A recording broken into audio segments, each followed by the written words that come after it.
খুব ভালো করে বুঝে ব্যাপারটা। টেক্সটের নাম আন্ডারলাইন করবে, সেটা যে কোনো ভাবে, যে কোনো রকম ভাবেই টেক্সটের নামটা যেভাবেই লেখা থাকুক সেভাবে। টেক্সটটা কি কি হতে পারে?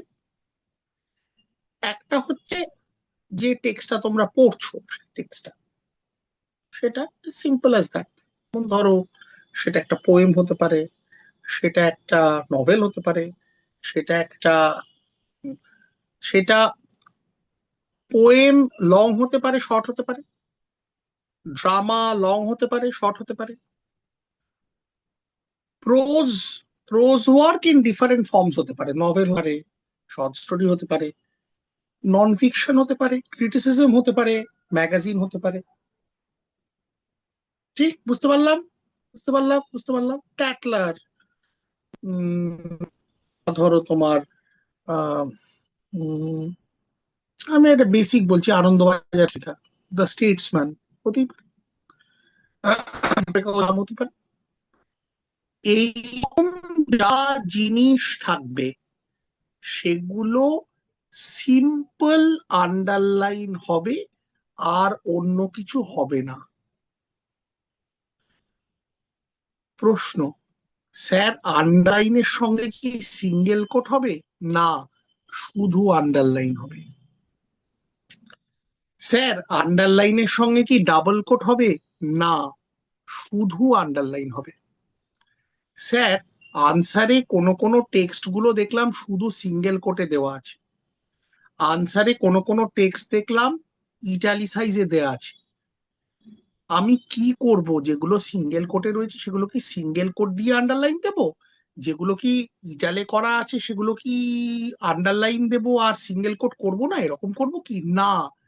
সিঙ্গেল কোট থাকুক, আন্ডারলাইন আর ইটালিসাইজ থাকুক, তোমার একটা সিম্পল রুল, টেক্সটের নাম আন্ডারলাইন। বুঝেছি? সবাই বুঝেছি? টেক্সটের নাম আন্ডারলাইন, ক্রিটিসিজমের নাম আন্ডারলাইন, ম্যাগাজিনের নাম আন্ডারলাইন। ঠিক? ওকে। খবরের কাগজের নাম underline, Tatler underline, Spectator underline, Paradise Lost underline, Ulysses underline, To Autumn underline, Mayor of Casterbridge underline, Absalom and Achitophel underline. বুঝলাম? এটা কি পরিষ্কার? ক্যান আই গেট এ মাথা নাড়া ফ্রম এভরিওয়ান প্লিজ? দ্বিতীয় প্রশ্ন, স্যার আপনার টেক্সটে অনেকগুলো জায়গায় কোটেশন দেওয়া আছে ডাবল কোটে। জিতাশ্রী মাথাটা নড়ছে, এই প্রশ্নটা মনের মধ্যে ছিল আর কি। এইটা হচ্ছে কি জানো তো আহ Sneha, oft thought but never so well expressed. Anyway, sir আপনার টেক্সটে দেখলাম অনেকগুলো জায়গায় তো ডাবল কোটেশন দেওয়া আছে, সেগুলো স্যার কি করব? যদি টেক্সট থেকে কোটেশন থাকে, you can't do anything, exactly যা লেখা আছে ডাবল কোটের মধ্যেই লিখতে হবে। কিন্তু কোন ক্রিটিকের যদি কোট থাকে, নর্থ অফ ফ্রাই নোটস বলে ডাবল কোটের মধ্যে একটা বক্তব্য দেওয়া আছে, সেইটা ডাবল কোট তুলে লিখবে। নর্থ অফ ফ্রাই নোটস বলে উনি যেটা বলেছেন সেটাই লিখবে, কিন্তু কোটেশন সাইনটা দেবে না। ঠিক আছে? ইন আসছি, জিত আসছি, late me finish, I'll come to you, no worries. আগে শুনে নাও তারপরে, because this thing is getting recorded, I'll give this to you. কারণ সরি ফর ভবিষ্যতে বারবার এই প্রশ্নটা তোমার আসবে, তখন এই ভিডিওটা দেখবে, তাহলে তোমার ক্লিয়ারেন্স হয়ে যাবে, ওই জন্য ভিডিওটা করছি, রেকর্ড করছি। ডাবল কোটেশন যেখানে আছে সেটা যদি টেক্সটের কোটেশন হয়, মানে কবিতার কোটেশন, বা নভেল থেকে লাইন তোলা আছে তার কোটেশন, বা কোনো প্রোজ ওয়ার্ক তার থেকে লাইন তোলা আছে কোটেশন। উদাহরণ,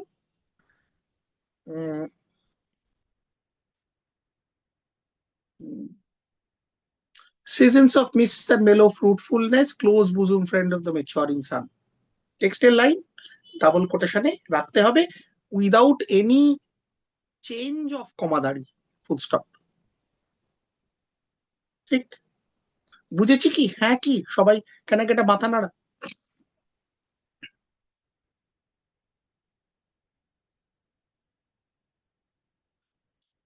প্রোজ সেকেন্ড সেমিস্টারে আছে কোন একটা পার্টিকুলার প্রোজ।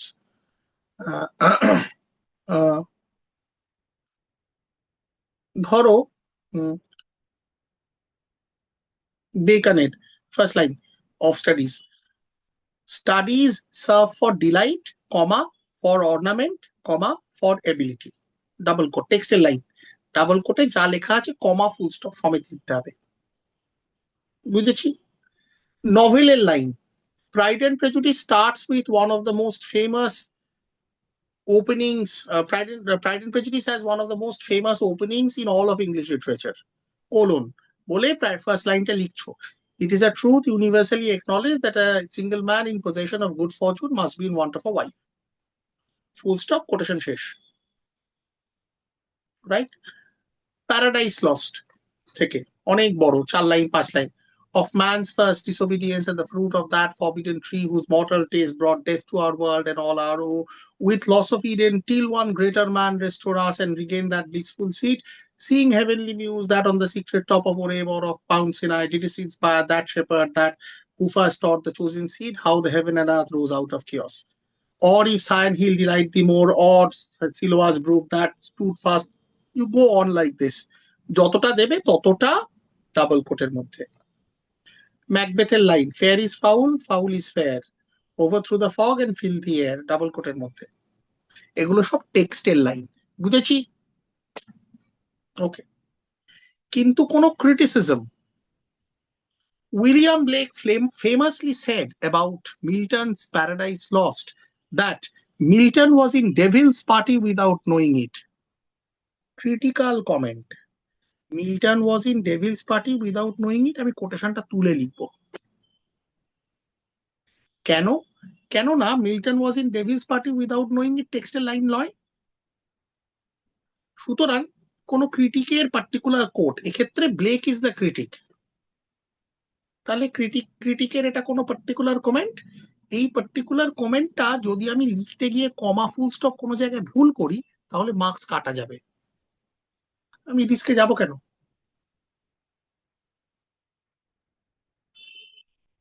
বুঝতে পেরেছি, বুঝতে পেরেছি, বুঝতে পেরেছি। এবার জিতাশ্রী বলো কি কোয়েশ্চেন আছে।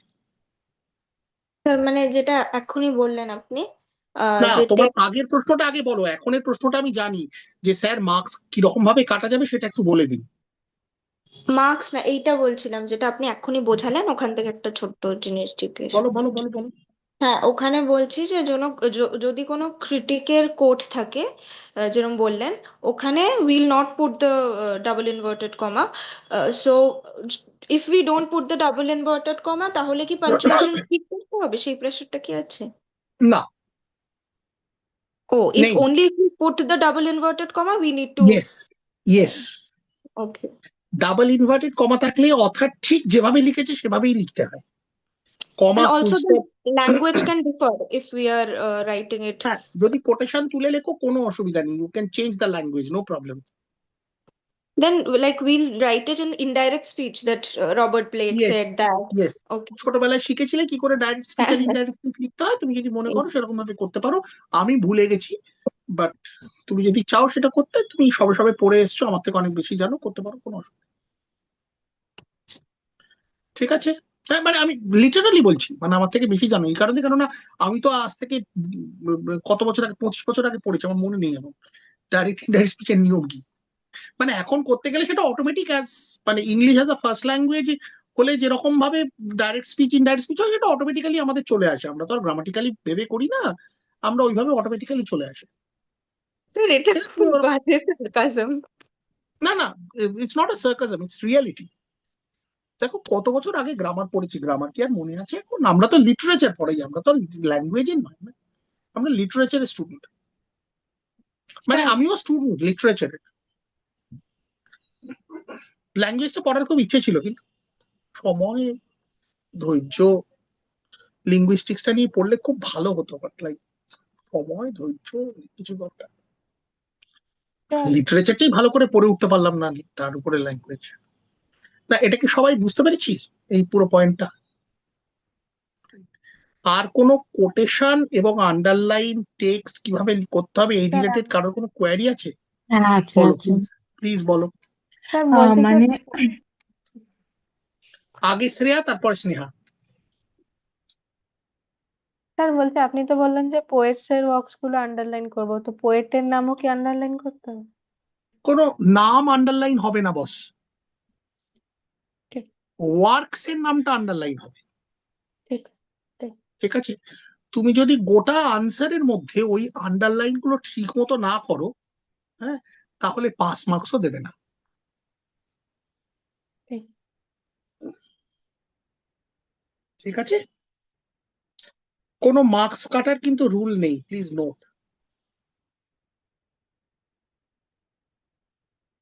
মার্কস কাটার কিন্তু অ্যাজ সাচ কোনো রুল নেই যে মার্কস, মানে তুমি যদি মার্কস মানে যদি ভুল লেখো, বা তোমার আন্ডারলাইনিং এ ভুল আছে আছে, টেক্সটের নাম ভুল করেছো, তাহলে মার্কস এই রকম ভাবে কাটা যাবে, বা আন্ডারলাইন ঠিক মতো করোনি মার্কস, বা বানান ভুল করেছো মার্কস কাটা যাবে, এরকম কিন্তু কোনো রুল নেই। সেই জন্য এরকম ভাবার কিন্তু কোনো কারণ নেই যে রুল নেই বলে মার্কস কাটা যাবে না। রুল নেই, তার কারণ you are not suppose to do it. So rule নেই এই কারণে, কিন্তু তুমি ইংলিশ অনার্স পড়ছো, তারপরে তো তার মানে তুমি ইংলিশ ল্যাঙ্গুয়েজটা ভালো করে জেনেই নিশ্চয়ই লিটারেচার পড়তে এসছো, নাহলে তার লিটারেচার পড়তে আসতে না। তুমি তো এই নিয়ম কানুন গুলো জেনেই এসছো। এবার তুমি যদি বেসিক জায়গায় তোমার গন্ডগোল থাকে, যে তুমি গ্রামারে ভুল করছো, আন্ডারলাইন করছো না, তাহলে তো তোমার মেন জায়গাতেই প্রবলেম আছে, তাহলে ইংলিশ অনার্স পড়ারই তোমার কোনো যোগ্যতা নেই। তাহলে তুমি পাশ করো না, আগে ভালো করে ওগুলো পড়াশোনা করে তারপরে পাশ করবে। ঠিক আছে স্নেহা, পরের পয়েন্ট। রাকেশ একটু গ্রুপে মেসেজ করে সবাইকে ঢুকিয়ে নেবে প্লিজ। ওকে। বলো স্নেহা। এই যে কোটেশন তুলে দেওয়ার ব্যাপারটা, ওটা কি ধরুন আপনি যেমন বললেন যে ধরুন কারোর কাজ নিয়ে কোনো ক্রিটিক কোনো উক্তি করলেন, then I will not put the quotation, তো ইট ইট মানে there will be no risk. কিন্তু যদি কোনো জেনারেল কোটেশন থাকে, যেমন ধরুন ওয়ার্ডসওয়ার্থের যেটা poetry's spontaneous overflow of powerful feelings, তো এটাতেও কি কোটেশন দেবো না, তুলে দেবো? I believe that's a very good question. Uh, Ideally speaking, in this case, poetry, spontaneous overflow of powerful feelings is a text. Preface থেকে I guess. Yes. Okay. It's a very good question, clever question, but like, ideally you should. Right? Any other question on underline and quotation? No question.